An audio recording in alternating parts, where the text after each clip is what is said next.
कहानी की शुरुआत उस समय से होती है जब पूरी दुनिया में सबसे शक्तिशाली जगह मिस्र हुआ करता था। कहा जाता है कि धरती पर जीवन की शुरुआत भी यहीं से हुई थी। उस समय देवता इंसानों के बीच ही रहते थे, लेकिन ये साधारण देवता नहीं थे। इनकी लंबाई इंसानों से कहीं ज्यादा थी और इनके शरीर में खून की जगह सोना बहता था। इतना ही नहीं, ये जब चाहे तब किसी खतरनाक जायंट क्रीचर में बदल सकते थे। समय के साथ मिस्र दो हिस्सों में बट गया। एक तरफ थे ओसिरिस, जो जीवन और शांति के देवता थे। पूरा राज्य उनसे प्यार करता था क्योंकि वे दयालु और न्याय प्रिय राजा थे। दूसरी तरफ था उनका भाई सेट, जो अराजकता और रेगिस्तान का देवता था। वह सूखे रेगिस्तान पर राज करता था, धीरे धीरे बेहद क्रूर और लालची बन चुका था। कई सालों बाद अब समय आ चुका था कि ओसिरिस अपने बेटे होरस को मिस्र का नया राजा बनाए। पूरे राज्य में जश्न का माहौल था और हर इंसान को इस बड़े समारोह में बुलाया गया था। इसी राज्य में बेक और जाया नाम के दो प्रेमी भी रहते थे, जो जल्द ही शादी करने वाले थे। उधर महल में होरस अपनी प्रेमिका हैथर से बात कर रहा होता है। वह चाहता है कि हैथर उसकी रानी बने, लेकिन प्रेम की देवी हैथर कहती है कि वह इतनी आसानी से हाँ नहीं बोलेगी। कुछ देर बाद राज्याभिषेक शुरू होता है। सभी देवता अपनी अपनी जगह पर बैठ जाते हैं और फिर ओसिरिस सबके सामने होरस को नया राजा घोषित करने वाले होते हैं। लेकिन तभी अचानक वहाँ सेठ आ जाता है। वह होरस को एक खास सींग देता है। जैसे ही उसे बजाया जाता है, एक विशाल सेना महल की तरफ आने लगी है। सेठ पहले से ही सब कुछ प्लान कर चुका था। वह अचानक अपने भाई ओसिरिस को युद्ध की चुनौती देता है और कहता है कि अब सिंहासन उसी का होगा। लेकिन ओसिरिस अपने ही भाई से लड़ना नहीं चाहते थे। तभी सेठ धोखे से अपने खंजर से ओसिरिस पर हमला कर देता है और सबके सामने उनकी हत्या कर देता है। ये देखकर पूरा महल दंग रह जाता है। इसके बाद सेठ सभी देवताओं को धमकी देता है कि या तो उसके सामने झुको वरना मौत के लिए तैयार रहो। वह इंसानों पर भी नया नियम लागू कर देता है। अब अगर किसी इंसान को मरने के बाद स्वर्ग में जाना है तो उसे सोना देकर उसकी कीमत चुकानी होगी। यानी अब मुक्ति भी सिर्फ अमीर लोगों को ही मिलेगी। ये सब सुनकर होरस का गुस्सा फूट पड़ता है और वह तुरंत अपने चाचा सेठ पर हमला कर देता है। दोनों के बीच भयंकर लड़ाई शुरू हो जाती है। होरस सेठ की शक्तिशाली ढाल तोड़ देता है। उसी समय सुरक्षा की देवी नेफ्थिस अपने बड़े बड़े पंख फैलाकर रानी की रक्षा करती है ताकि कोई हमला उसे नुकसान न पहुंचा सके। अब लड़ाई और भी खतरनाक हो जाती है। होरस अपना विशाल देवता वाला रूप धारण कर लेता है और सेठ भी मॉन्स्टर जैसे रूप में बदल जाता है। फिर दोनों आसमान में उड़ते हुए लड़ाई शुरू कर देते हैं। पूरा महल टूटने लगता है और नीचे मौजूद इंसान अपनी जान बचाने के लिए इधर उधर भागने लगते हैं। इसी अफरा तफरी में बेक और जाया भी एक दूसरे से बिछड़ जाते हैं। धीरे धीरे सेठ का पलड़ा भारी पड़ने लगता है। उसके सैनिक अपनी चमकदार ढालों की रोशनी से होरस को अंधा कर देते हैं। होरस कमजोर पड़ जाता है और आखिरकार हार जाता है। लेकिन सेठ उसे मारने की बजाय उसकी दोनों आंखें निकाल लेता है, क्योंकि होरस की आंखों में ही उसकी असली ताकत छिपी होती है। उधर जब हैथर को भी मारने की कोशिश की जाती है तो वह सेठ को समझाने की कोशिश करती है। काफी मुश्किल से वह सेठ को मना लेती है कि वह होरस की जान बख्श दे और फिर उसी दिन सेठ खुद को मिस्र का नया राजा घोषित कर देता है। सेठ के राजा बनने के बाद कई देवताओं ने उसके खिलाफ लड़ने की कोशिश की, लेकिन जो भी उसके सामने आया वह मारा गया। धीरे धीरे पूरा मिस्र डर और गरीबी में डूब गया। इंसानों की हालत पहले से भी बदतर हो चुकी थी। बहुत से लोगों को कैदी बना लिया गया और उनके पास इतना सोना नहीं था कि मरने के बाद परलोक में जा सके। उधर बेक को मजदूरी करने पर मजबूर कर दिया गया। वहीं उसकी प्रेमिका जाया को महल के बड़े पुस्तकालय में काम मिल गया। हालांकि मुश्किल हालात के बावजूद दोनों हर दिन एक दूसरे से मिलते थे। जया को अब भी उम्मीद थी कि एक दिन होरस वापस आएगा और अपने लोगों को सेठ के अत्याचार से बचाएगा। लेकिन इसके लिए होरस को अपनी आंखें वापस चाहिए थी, क्योंकि उन्हीं में उसकी असली शक्ति छिपी थी। अपनी प्रेमिका को इस गुलामी से आजाद कराने के लिए बेक एक बहुत बड़ा जोखिम लेने का फैसला करता है। वह तय करता है कि वह खुद सेठ के खजाने में घुसकर होरस की चोरी हुई आंख वापस लाएगा। इस काम में जाया उसकी मदद करती है। वह लाइब्रेरी में रखे नक्शों और ब्लूप्रिंट को पढ़कर तिजोरी के सारे रास्ते समझ लेती है। फिर एक दिन बेक सोने से भरी गाड़ी में छिपकर महल के अंदर घुस जाता है। काफी मुश्किलों के बाद वह सेठ की खतरनाक तिजोरी तक पहुंच जाता है, लेकिन वहां पहुंचना आसान नहीं था, क्योंकि रास्ते में कई डेडली ट्रैप्स लगे हुए थे। जैसे ही बेक एक पुल पार कर रहा होता है, अचानक एक जाल एक्टिव हो जाता है। चारों तरफ लगी विशाल मूर्तियां अपनी तलवारों से उस पर हमला करने लगती हैं। बेक किसी तरह उनसे बचते हुए आगे बढ़ता है। तभी उसे सामने होरस की चमकती हुई आंख दिखाई देती है। वह तेजी से उसकी तरफ दौड़ता है, लेकिन उसी समय पुल टूटने लगा है। फिर भी किस्मत से बेक सही समय पर छलांग लगाकर होरस की आंख पकड़ लेता है, लेकिन वह नीचे गहरी तिजोरी में गिर जाता है, जहाँ दर्जनों विशाल बिच्छू मौजूद होते हैं। वे सभी उसकी तरफ बढ़ने लगते हैं। तभी बेक पहली बार होरस की आंख की शक्ति इस्तेमाल करता है। उस आंख से निकली रोशनी बिच्छुओं को पीछे धकेल देती है और उसकी जान बच जाती है। आखिरकार बेक अपना मिशन पूरा करके सुरक्षित बाहर निकल आता है। इसके बाद वह तुरंत जया से मिलने जाता है, लेकिन वहाँ पहुंचकर उसे पता चलता है कि सेठ के लोगों को उनके प्लान के बारे में पता चल चुका है। अब दोनों की जान खतरे में थी। उसी समय गार्ड उन पर हमला कर देते हैं। बेक तुरंत होरस की आंख का इस्तेमाल करता है और तेज रोशनी से सभी सैनिकों को अंधा कर देता है। फिर वह जाया का हाथ पकड़कर शहर से भागने लगता है, लेकिन भागते समय एक सैनिक तीर चला देता है जो सीधे जाया के सीने में लग जाता है। कुछ ही पलों में जाया बेक की बाहों में दम तोड़ देती है। ये देखकर बेक पूरी तरह टूट जाता है। अब उसके पास खोने के लिए कुछ नहीं बचा था, इसीलिए वह फैसला करता है कि चाहे कुछ भी हो जाए वह अपना मिशन पूरा करेगा। फिर वह होरस को खोजने निकल पड़ता है, जो अपने पिता की मौत के बाद से निर्वासन में छिपा हुआ था। जब होरस को पता चलता है कि एक इंसान के पास उसकी आंख है, तो वह वह तुरंत उसे वापस मांगता है, लेकिन बेक साफ कह देता है कि वह बिना सौदे के आंख वापस नहीं देगा। ये सुनते ही गुस्से में हॉरस उस पर हमला कर देता है। हालांकि हॉरस अब अंधा था, फिर भी वह बेहद ताकतवर था, लेकिन बेक उसके हर वार से बच जाता है और कहता है कि अगर हॉरस अपनी आंख वापस चाहता है तो पहले उसे जाया को मौत से वापस लाना होगा। कोई दूसरा रास्ता न होने की वजह से हॉरस आखिरकार बेक की शर्त मान लेता है, लेकिन अपनी सारी शक्तियों के बावजूद हॉरस जाया को दोबारा जिंदा नहीं कर पाता। तब वह कहता है कि अब सिर्फ एक ही तरीका बचा है, उन्हें मृत्यु के देवता अनुबिस को बुलाना होगा ताकि वह जाया की आत्मा को सुरक्षित तरीके से परलोक पहुंचा सके। जब बेक अपनी प्रेमिका को बिना अलविदा कहे जाते हुए देखता है तो वह गुस्से से भर जाता है। वह साफ मना कर देता है कि अब वह हॉरस को उसकी आंख वापस नहीं देगा, लेकिन कुछ देर बाद उसे एहसास होता है कि अगर सेठ को नहीं रोका गया तो पूरा मिस्र हमेशा के लिए बर्बाद हो जाएगा। इसीलिए वह अपना फैसला बदल देता है। बेक कहता है कि वह हॉरस की मदद करेगा ताकि वे दोनों मिलकर सेठ के विशाल पिरामिड में घुस सकें और उसकी दूसरी आंख वापस ला सकें। लेकिन वह एक शर्त रखता है, अगर उनका मिशन सफल हुआ तो हॉरस को जाया को वापस लाना ही होगा, वरना बेक खुद अपनी जान दे देगा ताकि मरने के बाद वह फिर से जाया से मिल सके। ये सुनकर हॉरस बताता है कि एक बार कोई आत्मा परलोक के रास्ते पर निकल जाए तो उसे वापस लाना लगभग नामुमकिन होता है, क्योंकि परलोक तक पहुंचने के लिए आत्मा को 9 रहस्यमयी द्वारों से गुजरना पड़ता है और इस सफर में कई दिन लग जाते हैं। हॉरस कहता है कि केवल मिस्र का असली राजा ही अनुबिस को किसी आत्मा को वापस भेजने के लिए मना सकता है, यानी अगर वे समय रहते सेठ को हरा दें और हॉरस फिर से राजा बन जाए तो शायद जाया वापस आ सकती है। उधर दूसरी तरफ सेठ को खबर मिलती है कि कई देवता मिलकर उसके खिलाफ बगावत की तैयारी कर रहे हैं। वे सभी नेफ्थिस के किले में इकट्ठा हो रहे थे। ये सुनते ही सेठ अपनी सेना लेकर सीधे उस किले पर हमला करने निकल पड़ता है और उसके साथ हैथर को भी जाना पड़ता है, क्योंकि उसने मजबूरी में सेठ की रानी बनना स्वीकार किया था ताकि वह हॉरस की जान बचा सके। अब हॉरस फैसला करता है कि उसे अपने दादा रा यानी सूर्य देव से मदद मांगनी होगी। काफी मुश्किल चढ़ाई के बाद वह एक ऊंचे पहाड़ की चोटी तक पहुंचता है और वहां अपने दादा को पुकारता है। हॉरस उनसे प्रार्थना करता है कि वे उसे फिर से अपनी पूरी शक्ति दे दें, क्योंकि एक आंख खो देने की वजह से वह अपना असली देवता वाला रूप नहीं ले पा रहा था। कुछ देर बाद रा उसकी प्रार्थना सुन लेते हैं और उसे थोड़ी शक्ति वापस मिल जाती है। इसके बाद हॉरस उड़कर सीधे रा के विशाल आकाशीय महल तक पहुंच जाता है। उधर रा बेक को चेतावनी देते हैं कि वह उनकी परछाई के पीछे ही छिपा रहे, क्योंकि सूर्य देव के शरीर से निकलने वाली गर्मी एक इंसान को पल भर में जला सकती थी। हॉरस अपने आने का कारण बताने ही वाला होता है, लेकिन तभी रा उसे रोक देते हैं। वे कहते हैं कि अभी उन्हें एक बहुत जरूरी काम करना है। फिर रा अपना दिव्य मुकुट पहनते हैं और अपने सबसे शक्तिशाली रूप में बदल जाते हैं। हॉरस तुरंत बेक को जहाज के नीचे छिपा देता है ताकि वह सुरक्षित रह सके। तभी बेक देखता है कि आसमान में एक विशाल डरावना राक्षस उड़ रहा है। वह एक ऐसा मॉन्स्टर था जो पूरी दुनिया को निगल सकता था। रा अपने जलते हुए भाले से उस राक्षस पर आग की शक्तिशाली किरणें फेंकते हैं और उसे पीछे धकेल देते हैं। तब रा बताते हैं कि वे बाकी देवताओं की तरह मिस्र में क्यों नहीं रहते। असल में हर रात उन्हें इस खतरनाक राक्षस से लड़ना पड़ता है ताकि दुनिया सुरक्षित रह सके। इसके बाद हॉरस उनसे सेठ को रोकने में मदद मांगता है, लेकिन रा मना कर देते हैं, क्योंकि सेठ और ओसिरिस दोनों ही उनके बेटे थे और वे इस पारिवारिक युद्ध में किसी एक का साथ नहीं देना चाहते थे। हालांकि जाते जाते हॉरस रा से स्वर्गीय जल लेने की अनुमति मांगता है और अपनी बोतल भर लेता है। फिर दोनों वहाँ से वापस निकल जाते हैं। इसी बीच सेठ की सेना उसके खिलाफ खड़े देवताओं पर हमला कर देती है। सेठ खुद नेफ्थिस के किले पर चढ़ाई कर देता है। उसे आता देखकर सुरक्षा की देवी नेफ्थिस भागने की कोशिश करती है, लेकिन सेठ उसे हवा में ही पकड़ लेता है। फिर बड़ी बेरहमी से उसके पंख तोड़ देता है। उधर रा के महल से निकलने के बाद हॉरस की बची हुई शक्ति भी खत्म होने लगती है और आखिरकार वह रेगिस्तान के बीच बने एक नखलिस्तान में गिर पड़ता है। लंबी यात्रा की वजह से बेक भी पूरी तरह थक चुका था। तभी उसे पास में एक झरना दिखाई देता है और वह पानी लेने के लिए उसकी तरफ बढ़ता है। तभी अचानक सेठ के शाही सैनिकों में से एक नेवस वहाँ पहुँच जाता है। उसे पहले ही पता चल चुका था कि हॉरस की चोरी हुई आंख एक इंसान के पास है, इसलिए वह तुरंत बेक को पकड़ लेता है। नेवस उसे चट्टान से नीचे फेंकने ही वाला होता है कि तभी अचानक हॉरस वहाँ आ जाता है। वायु देवता आते ही नेवस और उसके सैनिकों पर हमला कर देता है। हालांकि हॉरस पहले जितना ताकतवर नहीं रहा था। एक आंख खोने की वजह से उसकी शक्ति काफी कम हो चुकी थी, इसीलिए दुश्मन सैनिक भी अब उससे डर नहीं रहे थे। फिर भी हॉरस अकेले ही सभी सैनिकों का मुकाबला करता है। काफी जबरदस्त लड़ाई के बाद वह नेवस को चट्टान से नीचे फेंक देता है। इसके बाद हॉरस को पता चलता है कि बेक अभी भी जिंदा है। असल में गिरते समय उसने एक चट्टान पकड़ ली थी। दोनों अगली योजना के बारे में बात ही कर रहे होते हैं कि तभी नेवस दोबारा उठ खड़ा होता है। वह पीछे से आकर एक बड़े पत्थर से हॉरस के सिर पर हमला कर देता है। हॉरस बेहोश होकर झरने में गिर जाता है। ये देखकर बेक भी तुरंत उसके पीछे कूद पड़ता है। दोनों तेजी से नीचे गिर रहे थे और ऐसा लग रहा था कि अब उनकी मौत आई है, लेकिन तभी हॉरस को होश आ जाता है। वह तुरंत अपना 2 धारी भाला निकालता है और उसे चट्टानों में गाड़ देता है। इस तरह दोनों का गिरना रुक जाता है और उनकी जान बच जाती है। कुछ देर बाद वे झरने के नीचे वाले हिस्से तक पहुंच जाते हैं और जंगल की तरफ भाग निकलते हैं। उधर नेवस वापस महल पहुंचकर सेठ को सारी बात बता देता है। जब सेठ को पता चलता है कि हॉरस ने अकेले उसकी पूरी सेना को हरा दिया और एक इंसान को बचाने के लिए इतना बड़ा जोखिम उठाया, तो वह गुस्से से पागल हो जाता है। फिर बिना दया दिखाए वह नेवस का सिर काट देता है। इसके बाद सेठ फैसला करता है कि अब हॉरस को खत्म करने के लिए लिए वह अपने सबसे खतरनाक शिकारी भेजेगा। उधर सेठ की लालच अब और बढ़ चुकी थी। वह सिर्फ जीवितों की दुनिया पर नहीं बल्कि मृतकों की दुनिया पर भी राज करना चाहता था और इसके लिए उसे हैथर की जरूरत थी, क्योंकि प्रेम की देवी हैथर पहले पाताल लोक के रास्तों के बारे में जानती थी। हालांकि वह सेठ की मदद नहीं करना चाहती थी, लेकिन जिंदा रहने के लिए उसे मजबूरी में उसके आदेश मानने पड़ रहे थे। उसी शाम हैथर अपनी शक्तियों का इस्तेमाल करके हॉरस को खोजने की कोशिश करती है। असल में वह उससे मिलना चाहती थी, लेकिन ऐसा करते हुए सेठ उसे पकड़ लेता है। उसे समझ आ जाता है कि हैथर अभी भी हॉरस से प्यार करती है। गुस्से में सेठ उस पर हमला करने ही वाला होता है कि तभी हैथर अपनी जान बचाने के लिए अपना जादुई कंगन उतार देती है। कंगन हटाते ही वह सीधे मृतकों की दुनिया में पहुंच जाती है। वहाँ चारों तरफ डरावने मॉन्स्टर्स घूम रहे थे, लेकिन जैसे ही वह दोबारा कंगन पहनती है वह तुरंत टेलीपोर्ट होकर रेगिस्तान में पहुंच जाती है। अब वह हॉरस को ढूंढने निकल पड़ती है। अगली सुबह हॉरस और बेक ओसिरिस के पुराने मंदिर में पहुंचते हैं। दोनों काफी थक चुके थे, इसलिए कुछ देर आराम करने का फैसला करते हैं, लेकिन तभी उन्हें दूर से सेट के खतरनाक शिकारी आते दिखाई देते हैं। उनके साथ विशालकाय सांप भी थे। ये देखकर दोनों तुरंत वहाँ से भागने लगते हैं ताकि उन मॉन्स्टर्स का शिकार बनने से बच सकें। भागते समय बेक एक प्लान बनाता है। वह खुद को चारा बनाने का फैसला करता है ताकि हॉरस को हमला करने का मौका मिल सके। जैसे ही विशाल सांप बेक के पीछे भागता है, हॉरस अपने भाले से उस पर हमला कर देता है। वह सांप की गर्दन में गहरा वार करता है, लेकिन इससे मॉन्स्टर और ज्यादा गुस्से में आ जाता है और अब उसका निशाना हॉरस बन जाता है। हॉरस तुरंत एक बड़े पत्थर के पीछे छिप जाता है। जैसे ही सांप उसे निगलने के लिए मुंह खोलता है, हॉरस अपना भाला उसके मुंह के आर पार घुसा देता है। फिर वह उस विशाल मॉन्स्टर को चट्टानों के बीच फंसा देता है। उसी दौरान हॉरस और दुश्मन शिकारी के बीच एक खतरनाक तलवारबाजी शुरू हो जाती है। जैसे ही उस महिला शिकारी को पता चलता है कि उसका विशाल सांप घायल हो चुका है, वह तुरंत लड़ाई छोड़कर अपने पालतू मॉन्स्टर को बचाने दौड़ पड़ती है। हॉरस इस मौके का फायदा उठाता है और दूसरे सफेद विशाल सांप के पीछे भागा है। उधर बेक उसे मंदिर की तरफ ले जाता है। तभी हॉरस चालाकी से शिकारी के चाबुक को विशाल सांप के शरीर से बांध देता है, लेकिन सामने खाई होने की वजह से वह समय पर रुक नहीं पाता और अगले ही पल विशाल सांप सीधे खाई में गिर जाता है। उसके साथ वह महिला भी नीचे जा गिरती है, क्योंकि वह खुद को समय रहते छुड़ा नहीं पाती। सांप के गिरते ही पूरा मंदिर हिलने लगता है। मंदिर को संभालने वाले बड़े बड़े खंभे टूटने लगते हैं और सब कुछ तेजी से ढहने लगता है। हॉरस तुरंत वहाँ से भागता है ताकि मलबे के नीचे दबने से बच सके। तभी अचानक उसे हैथर दिखाई देती है। पहले तो हॉरस को लगता है कि शायद उसे मारने के लिए भेजा गया है, लेकिन हैथर ऐसा नहीं करती। वह अपनी जादुई शक्ति का इस्तेमाल करके उस विशाल सांप को खुद ही आग लगाने पर मजबूर कर देती है। इससे हॉरस और बेक को भागने का मौका मिल जाता है। मॉन्स्टर के मरने के बाद हैथर हॉरस से कहती है कि अब वह उसकी मदद करना चाहती है। वह सेठ की कमजोरी ढूंढने में उसका साथ देगी ताकि अपने पुराने विश्वासघात की गलती सुधार सके। हालांकि हॉरस अभी भी उससे नाराज था, फिर भी वह उसकी मदद स्वीकार कर लेता है, क्योंकि उसे पता चल चुका था कि सेठ को हराने का राज उसके विशाल पिरामिड के अंदर छिपा हुआ है। लेकिन वहाँ पहुँचने के लिए उन्हें स्फिंक्स की पहेली सुलझानी थी, इसीलिए हॉरस फैसला करता है कि उन्हें ज्ञान के देवता ठोथ की मदद लेनी पड़ेगी। तीनों दलदल पार करके ठोथ की रहस्यमयी लाइब्रेरी तक पहुँचते हैं। अंदर जाते ही उन्हें ठोथ की कई कॉपीज दिखाई देती हैं। असल में ज्ञान का देवता किसी और पर भरोसा नहीं करता था, इसलिए उसने खुद के कई रूप बना रखे थे। आखिरकार हॉरस उसे अपनी यात्रा में शामिल होने के लिए मना लेता है। अब चारों मिलकर सेट के पिरामिड की तरफ निकल पड़ते हैं। रास्ते में हैथर को पता चलता है कि बेक हॉरस की मदद आखिर क्यों कर रहा है। उसे ये जानकर बहुत दुख होता है कि हॉरस ने बेक से झूठ बोला था, क्योंकि हैथर अच्छी तरह जानती थी कि कोई भी देवता जाया को मौत के बाद वापस नहीं ला सकता। अनुबिस के पास भी इतनी शक्ति नहीं थी, लेकिन बेचारा बेक अब भी उम्मीद लगाए बैठा था कि वह अपनी प्रेमिका को दोबारा देख पाएगा। यात्रा के दौरान हैथर बेक को अपनी कहानी भी बताती है। वह कहती है कि पहले उसका काम मृत आत्माओं को उनके परलोक तक पहुंचाना था, लेकिन एक बार मॉन्स्टर्स ने उस पर हमला कर दिया और वह खुद पाताल लोक में फंस गई थी। तब हॉरस ने अपनी जान जोखिम में डालकर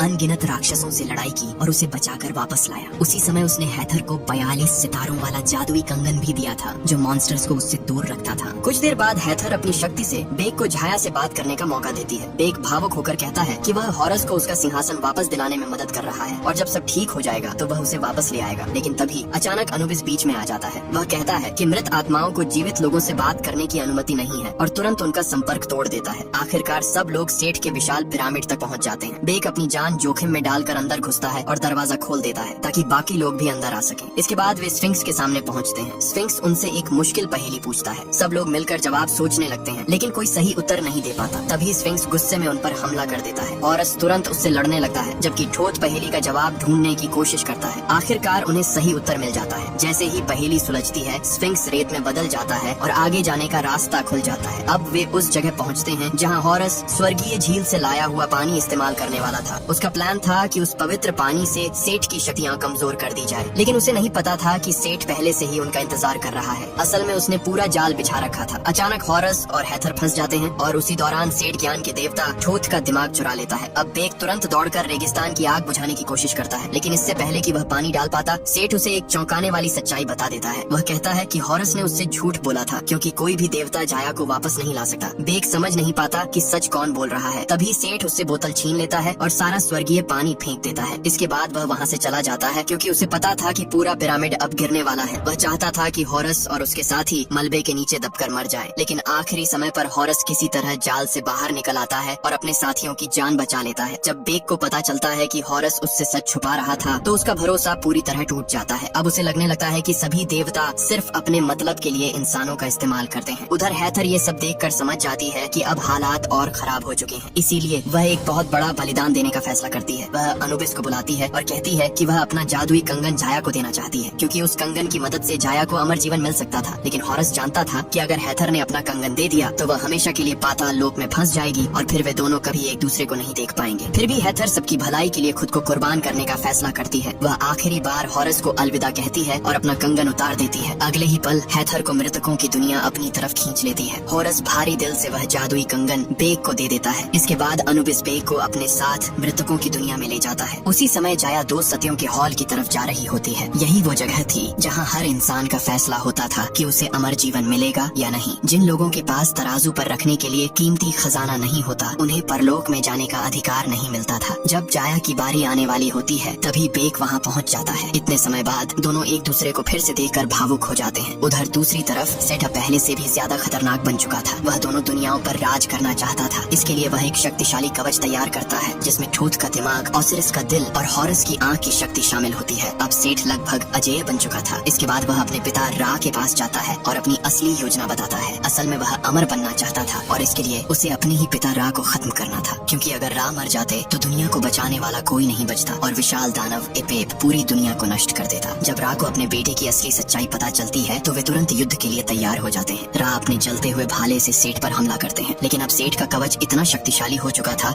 कि वह आसानी से उस हमले को रोक देता है। फिर वह अपने पिता पर खंजर से हमला कर देता है और उसी भाले का इस्तेमाल करके रा को दूर निर्वासन में भेज देता है। वह कहता है कि विशाल दानव एपेप आ रहा है, क्योंकि जीवितों और मृतकों की दुनिया के बीच का दरवाजा टूट चुका था। ये सुनकर जाया बेक से कहती है कि उसे वापस जाकर होरस की मदद करनी होगी। फिर बेक हैथर का कंगन लेकर दोबारा जीवितों की दुनिया में लौट आता है। नेफ्थिस की मदद से वह और होरस किसी तरह नील नदी तक वापस पहुंचते हैं। तब होरस कहता है कि रा अभी भी जिंदा है और सिर्फ वही इस पूरी तबाही को रोक सकते हैं, लेकिन इसके लिए उन्हें रा का शक्तिशाली भाला वापस चाहिए था। इसीलिए होरस फैसला करता है कि उन्हें दोबारा महल लौटना होगा और इस मिशन में उन्हें वायुदेव शू की मदद भी चाहिए होगी। कुछ देर बाद वे दोनों महल के विशाल टावर तक पहुंच जाते हैं। होरस तेजी से ऊपर चढ़ने लगता है ताकि शू तक पहुंच सके। उसी दौरान शू बेक की बातें सुन लेता है, जिसमें वह जाया की मौत का जिक्र कर रहा होता है। उधर बेक और शू के बीच जबरदस्त लड़ाई शुरू हो जाती है। दोनों एक दूसरे पर लगातार हमला कर रहे थे। इसी दौरान हॉरस टावर की सबसे ऊपरी मंजिल तक पहुंच जाता है और सीधे सेठ पर हमला कर देता है। उसका मकसद था रा का शक्तिशाली भाला वापस लेना, लेकिन अब सेठ पहले जैसा नहीं रहा था। उसने कई देवताओं की शक्तियां और हथियार अपने अंदर समा लिए थे, जिसकी वजह से वह लगभग अजेय बन चुका था। कुछ ही पलों में सेठ हॉरस को टावर से नीचे गिरा देता है। उधर बेक भी रस्सी के सहारे ऊपर चढ़ने लगता है। जब वह ऊपर पहुंचता है तो देखता है कि सेठ हॉरस को भाले से मारने वाला है। तभी बेक अपनी जान जोखिम में डालकर रस्सी फेंकता है और आखिरी समय पर हॉरस को बचा लेता है। ये देखकर सेठ आगा बबूला हो जाता है। उसे विश्वास नहीं होता कि एक साधारण इंसान उसकी चुनौती बन गया है। गुस्से में वह सीधे बेक पर हमला कर देता है, लेकिन उसी दौरान बेक चालाकी से सेठ के कवच में लगी होरस की आंख निकाल लेता है। फिर वह तुरंत वह आंख होरस को वापस दे देता है। अब होरस चाहे तो अपनी पूरी शक्ति वापस पा सकता था, लेकिन उसी समय बेक टावर से नीचे गिरने लगता है और होरस अपनी शक्ति लेने की बजाय अपने दोस्त की जान बचाने का फैसला करता है। वह तुरंत छलांग लगाता है और गिरते समय अपना विशाल देवता रूप धारण कर लेता है। फिर किसी तरह वह बेक को सुरक्षित जमीन पर पहुंचा देता है। इसके बाद हॉरस अपने दोस्त को अलविदा कहता है और आखिरी लड़ाई के लिए दोबारा सेठ के सामने पहुंच जाता है। अब उसके अंदर सिर्फ गुस्सा नहीं था, वह समझ चुका था कि असली राजा वही होता है जो अपनी प्रजा की रक्षा करे। यही सोच उसे पहले से कहीं ज्यादा शक्तिशाली बना देती है। फिर होरस पूरी ताकत से सेठ पर हमला करता है। दोनों के बीच भयंकर युद्ध शुरू हो जाता है। आखिरकार पूरा टावर टूटने लगता है और सेठ बुरी तरह घायल हो जाता है। तभी हॉरस रा के भाले का इस्तेमाल करके सेठ को हमेशा के लिए खत्म कर देता है। इसके बाद हॉरस अपने दादा रा को ढूंढने निकलता है। रा गहरी नींद में थे, लेकिन हॉरस उन्हें जगा देता है। फिर रा दोबारा अपनी जगह लौट जाते हैं ताकि दुनिया की रक्षा कर सकें। उधर अनुबिस की वजह से मृतकों की दुनिया पूरी तरह नष्ट होने से बच जाती है। अब जाया और बाकी आत्माएं सुरक्षित तरीके से परलोक जा सकती थीं। युद्ध खत्म होने के बाद पूरे मिस्र में खुशी की लहर दौड़ जाती है। लोग अपने असली राजा हॉरस का जोरदार स्वागत करते हैं और आखिरकार उसे अपनी दूसरी आंख भी वापस मिल जाती है। लेकिन तभी हॉरस को पता चलता है कि सेठ के खिलाफ लड़ाई में बेक गंभीर रूप रूप से घायल हो चुका था। कुछ ही देर बाद वह दम तोड़ देता है। ये देखकर होरस टूट जाता है। वह बेक के शरीर को झाया के पास ले जाने का फैसला करता है ताकि दोनों हमेशा के लिए साथ रह सकें। जब होरस अपने दोस्त के लिए दुख मना रहा होता है तभी अचानक रा वहाँ प्रकट होते हैं। वह कहते हैं कि होरस ने पूरी दुनिया को बचाया है, इसीलिए अब वे उसकी कोई भी इच्छा पूरी करेंगे। और तभी होरस सबको चौंकाते हुए बेक और झाया को दोबारा जिंदा करने की इच्छा मांगता है। रा उसकी इच्छा पूरी कर देते हैं। इसके बाद होरस पूरा राज्य फिर से ठीक करता है और बाकी देवताओं से छीनी गई शक्तियाँ वापस लौटा देता है। अब आखिरकार होरस मिस्र का नया राजा बन जाता है और अपने शासन में वह बेक और जाया की सलाह पर भरोसा करता है। उसी दिन बेक होरस को हैथर का कंगन वापस देता है। फिर होरस अपनी प्रेमिका को वापस लाने के लिए पाताल लोक की यात्रा पर निकल पड़ता है और इसी सीन के साथ कहानी